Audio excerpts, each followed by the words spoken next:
Come on, sunshine, I need you to rise up and warm my garden of mine. Good morning, guys. Welcome back to Poorboys Little Homestead slash Papa's place. As always, if this is your first time here, thanks for dropping in. Feel free to drop in anytime you feel, my friend. Well, good morning, guys. This here is our first night after the freeze, and I think we got pretty lucky because it only got to 30 degrees, and it didn't get to 30 degrees till about an hour before daylight, and it's supposed to be 30 degrees till about an hour after daylight. It didn't get down to 32 till about 3, maybe 4 hours before daylight. So I think we're gonna be all right. Now I'm gonna walk around out here and show y'all I got everything covered up yesterday afternoon. And last night about 9:30 I was laying in the bed and I said, you know, I got some shade cloth and a piece of plastic, and shade cloth will be better than nothing. So I come out here with a flashlight and I covered my outside potatoes on my outside garden, I call it. Got them covered up.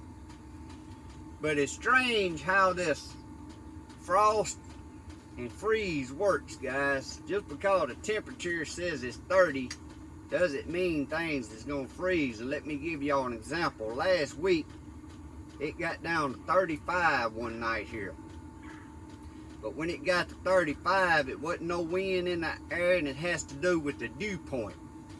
I come out that next morning and I'm talking about it was literally, my windshield was frosted over, just ice. The ground had ice on it, and I thought everything would be gone then. This morning it's 30 degrees, but the dew point's different, and the wind was blowing last night, which we'll go out there and see. I had some sheets stowed over a couple of them round beds, wasn't tied down. They may have got blowed off. But anyway, the wind blowed and the dew point's different. So even though it's saying it was 30 degrees right now, which it didn't get to 28 like they were saying, which thank goodness. So the dew point, what I'm trying to say is your dew point has more to do with it than just looking at your temperature. And so that's why some mornings it could be 30 degrees and not be no ice on the ground. The water may not even be froze. Like this morning, my little rabbit watering nipples wasn't even froze, and it's 30 degrees. But it has to do with the dew point and the amount of time that it's been at 30 degrees. A lot to do with the dew point. I've come out here before, it'd be 33 degrees, and then rabbit nipples would be froze up, and I'd have to put water bowls in there. Now, so anyway, I think we're getting through our first night good. They're still saying 27 tonight, and I hope they're wrong. Or I hope the dew point's like it was last night, maybe with a little breeze and not no steel. Some of this stuff I'm gonna have to uncover today after it gets warmed up a little bit, because I got, like I said, I got sheets on some of it where it don't get no light, and I got plastic on some of it. But most of that out there I got frost cover on, and it's double layered, and I don't know the thickness of that frost layer, but I doubled it because it's kind of thin. But some of my stuff I'm gonna have to uncover today. Y'all see me warming my hands with this little diesel heater. That's one good thing about having this little diesel heater in this greenhouse. I come out, first thing I do is check on my chickens, my quails, my rabbits. Then I can come in here and warm my hands. Now this little diesel heater, the setting on it goes from like 1.7 to 3.5, I think. And I had it set on 2.5 last night. And I come in here and I got a thermometer hanging down here about waist high, and it's at 62 degrees. I topped it off with fuel, and it didn't use about a quart of diesel to run all night. Actually, it's done that since I filled it up yesterday, and that's about 14 hours it's been running on about a quart of diesel. And that's a guesstimation because I didn't measure it out, but it's about approximately a quart. But everything's looking good. I'm gonna walk around out there, just take a quick look with y'all, and then I'll get back tomorrow morning after the frost and see what happens, and later in the day uncover everything, because after tonight and after tomorrow morning, our temperatures is supposed to come back up. And as far as what I see in the long day forecast for at least the next 10 days, and I even looked at the next 30-day forecast, everything ought to be good to go. Now, it's still going to be a little while before we put our tomatoes and peppers and eggplants and squash and stuff like that out, because the soil's got to be at warmer temperature. I don't want to have to cover everything, all of this up, even if it's going to get down to 40. I'm going to make sure my temperature is up where I feel a lot safer before I put this out. Now, I went on and took the chance on putting my cool weather stuff out earlier this year, and if I can get past tonight, I think we're going to be all right and get a little head start. So I'll see y'all. Like I said, we're going to walk around outside, take a quick look, and then I'll see y'all tomorrow morning. Now guys, y'all can see where I run out here after dark. Some of that blew off. Wind blew some of that plastic up, I see. But a lot of them's covered. And then I just had a bunch of 1-gallon pots I set over all my collards and cauliflower and broccoli and Brussels sprouts.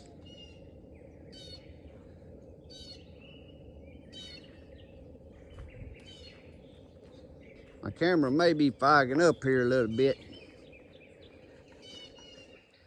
Like I said, everything I got covered here with this frost cover. This double layer, because that ain't real thick frost cover. Right there is just an old sheet I had. Got a piece of plastic on that one. Like I said, the sheets and the plastic's gonna have to come off after a while. Took some clear trash bags and ripped them yesterday and covered my sugar snap peas.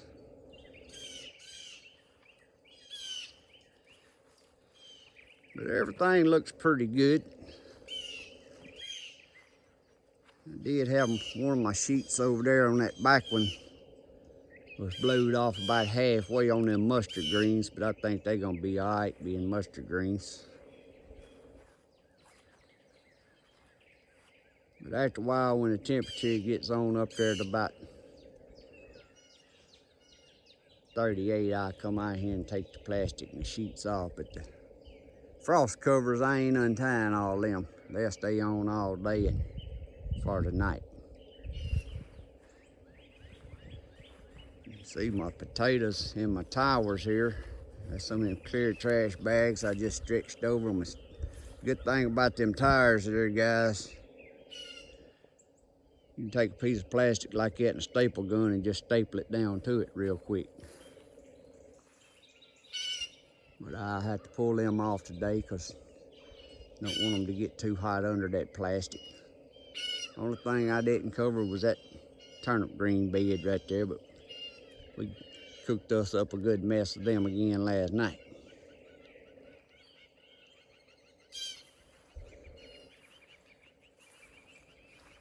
So I'll see y'all tomorrow, and it'll be after I've uncovered some of this other stuff so we can look at it. And hope tomorrow night, I'm saying tomorrow night, tomorrow, I'm hoping tonight don't get as bad as they say. Kind of like we got by tonight, about 3 degrees warmer than they were saying. Well guys, it's the second morning and we didn't get as lucky on the second morning. Last night it got down to 32 degrees at 11 o'clock. It was down to 30 at 12 o'clock, and somewhere between 12 o'clock and 5 o'clock it actually got down to 26 degrees, and then it started coming back up. Right now it's a little after 8 a.m. in the morning and it's still 28 degrees outside. So it's supposed to start warming up real quick here in the next hour or so, and then I'm gonna get out there and uncover some stuff. But like I said, it all had to line up with that dew point last night before dark. Wasn't no breeze blowing at all. And we got a heavy. We didn't get no frost, guys. We got a freeze. Almost watering nipples on my rabbits and quails is froze up. The watering bowls in my chickens, 2 different chicken pens has watering bowls. They was froze up, so I've been watering this morning, watering my animals. The water hose is froze up. So that was a hard freeze last night. But we're gonna get out here and uncover everything after a while and take a look-see and see what's going on.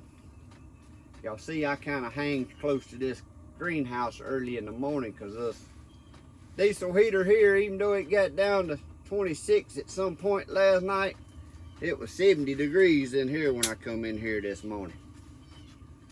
Now I did turn it up just a little bit than I did night before last. I think last night I had the heater set on 2.8, I think.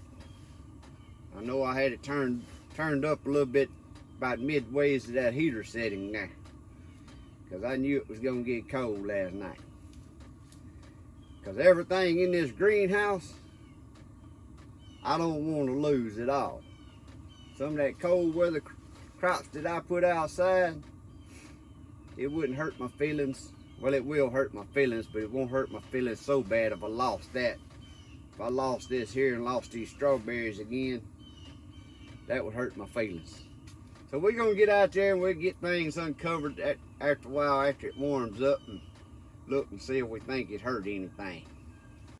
Alright guys, it's in the afternoon and I wanted to wait before I walked around and showed y'all anything. But the strawberries don't look like they got any damage from what I can check out here. They looking good. But my asparagus, as you can see, it froze. It's limped over, some of its plumb fell over up in there. So if you a big asparagus grower, tell me in the comments, as early as it is in the spring, should I just cut that back down to the ground since all the spears ain't come up yet anyway? These come up way earlier than I was expecting, but you can see the freeze done some damage. I'm thinking the best thing to do is just cut these back to the ground and let them shoot out some more spears. And this is only my 3rd year with this bed, so if I eat any off of them, it was just going to be a very small amount anyways. But just looking at that, I'm thinking just cut them all down and let it start over myself. You go around here to the mustard greens. This is the one I had the sheet over it, so the sheet was touching it, and the sheet also had blowed back, and you can see it done some damage to them. Done pretty good damage to the mustard greens. The ones on the outside, and then where that ice was formed on that sheet that was laying over them, mostly on this north side over here, which is mostly too. Some of that was where it was blowed back off of it. Now the turnip greens, on the other hand, didn't have nothing on them. And I ain't sure the mustard greens wouldn't have been better off with nothing on them. Maybe that sheet was damp and made things worse. The turnip greens wasn't covered at all. They're a lot smaller, but they didn't get no damage. Now the potatoes got damage even though they was covered. And I had these covered with plastic, and that stick held the plastic up from touching them. But potatoes don't like cold weather, and you can see it damaged the potatoes. And these are the Yukon Golds. What are you talking about over there, Hoo Owl? That Hoo Owl over here talking to us. We'll get back to the potatoes, but there's the other strawberries, you can see they didn't get no damage on them.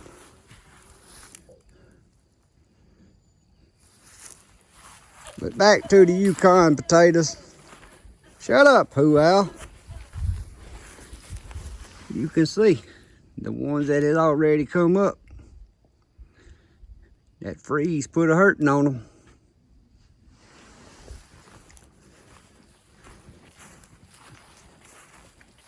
This one here didn't have a couple sticking up, and it's by this afternoon they look like they died back. But there's a lot more potatoes planted in there that hadn't never popped out, so ought to be all right on that. The kale, red Russian kale, looks good.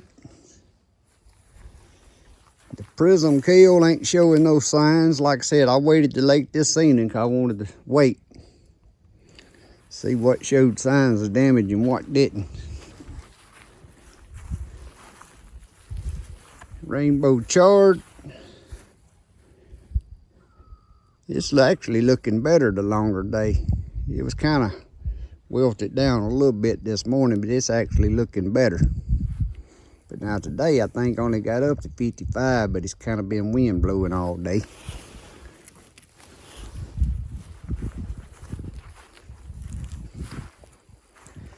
The Asparagus, it looks good. Didn't look like it got no damage.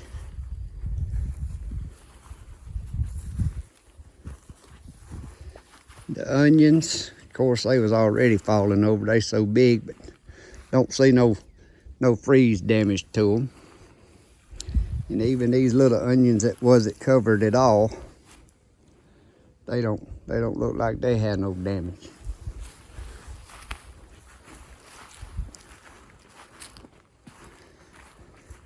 My mixed lettuce